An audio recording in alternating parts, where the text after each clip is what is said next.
Salut à tous, bienvenue dans les tutos fous de Tefou. Prêt à apprendre à faire quelque chose de cool avec nous? Eh bien ça tombe bien car aujourd'hui on va apprendre à faire un cadre en relief avec Diona. Salut Diona. Salut Bonas. Yes, alors Diona, tu es illustratrice et experte en cadre en relief. Oui, on va travailler sur un cadre découpé pour décorer votre chambre. Waouh, c'est super beau, j'ai hâte de savoir le faire. Mais avant, on va regarder le matériel nécessaire pour réaliser ce tuto.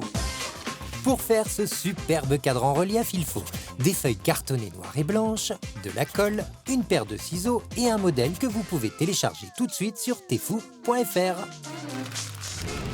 Bon, on a tout ce qu'il faut. Diona, par quoi on commence? Eh bien, on commence par construire le cadre de notre illustration. Donc pour cela, vous allez avoir besoin d'une feuille cartonnée noire. Il faut alors prendre l'illustration imprimée depuis tefou.fr, la poser sur la feuille noire et en tracer le contour. Vous prenez la règle et on va faire un contour de 6 cm tout autour. Grâce à ces mesures, vous allez pouvoir dessiner 4 rectangles de même taille tout autour.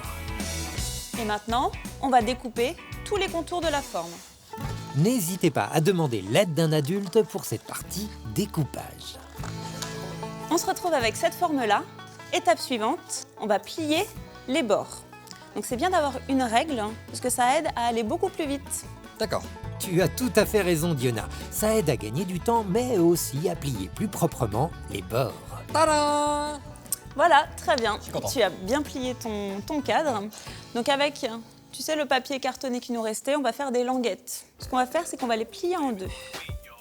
Hop là. On va prendre de la colle, on va en mettre sur les deux côtés.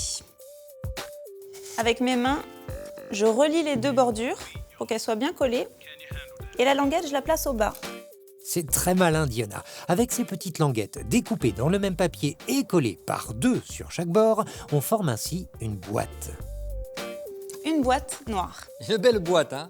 Autre option, vous pouvez prendre le couvercle d'une boîte à chaussures et la peindre en noir. Malin. Et pour finaliser votre cadre, on va créer une bordure. Pour cela, on prend une feuille cartonnée noire et l'illustration.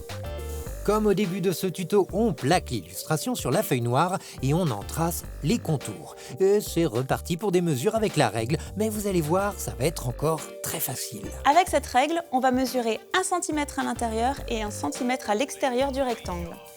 Regardez bien Diona faire. Vous allez être étonné par la simplicité de la chose. Un trait de chaque côté à 1 cm du tracé, puis on passe à la phase découpage.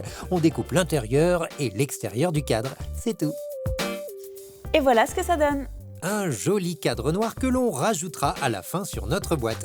Ensuite, il faut prendre le modèle téléchargé précédemment sur tefou.fr. Et maintenant, vous allez découper toutes les formes, une à une. N'hésitez pas à demander l'aide d'un adulte. Soyez bien précis pour que le tout soit le plus joli possible. Hop là. Et voilà. Ça, c'est du beau serpent, Sarah. Oh, bah non, Bonaf, il fallait Quoi, pas non découper les étiquettes. Ah bon? Oui, c'est ce qui permet au serpent de tenir dans la boîte. Comme celui-ci. Ouais, j'ai compris. C'est pas très grave, hein. Un petit bout de ruban adhésif et c'est bon. Oui, rien de grave, mais ne refaites pas la même erreur que Bonaf. Il ne faut découper que ce qui est blanc sur chaque feuille. Chaque élément possède une bande rose qu'il faut garder.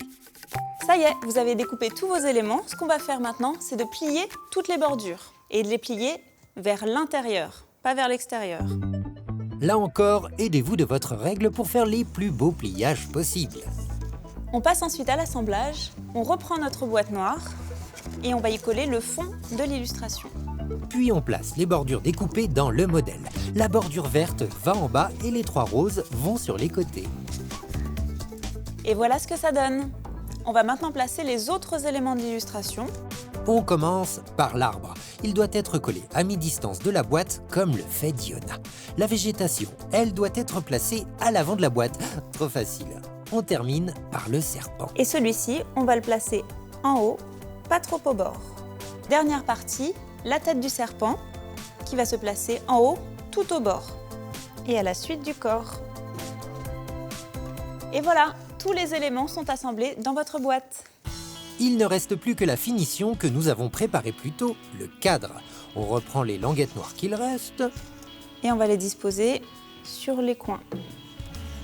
On en met plusieurs tout le long du bord pour ensuite y coller le cadre. Et c'est fini.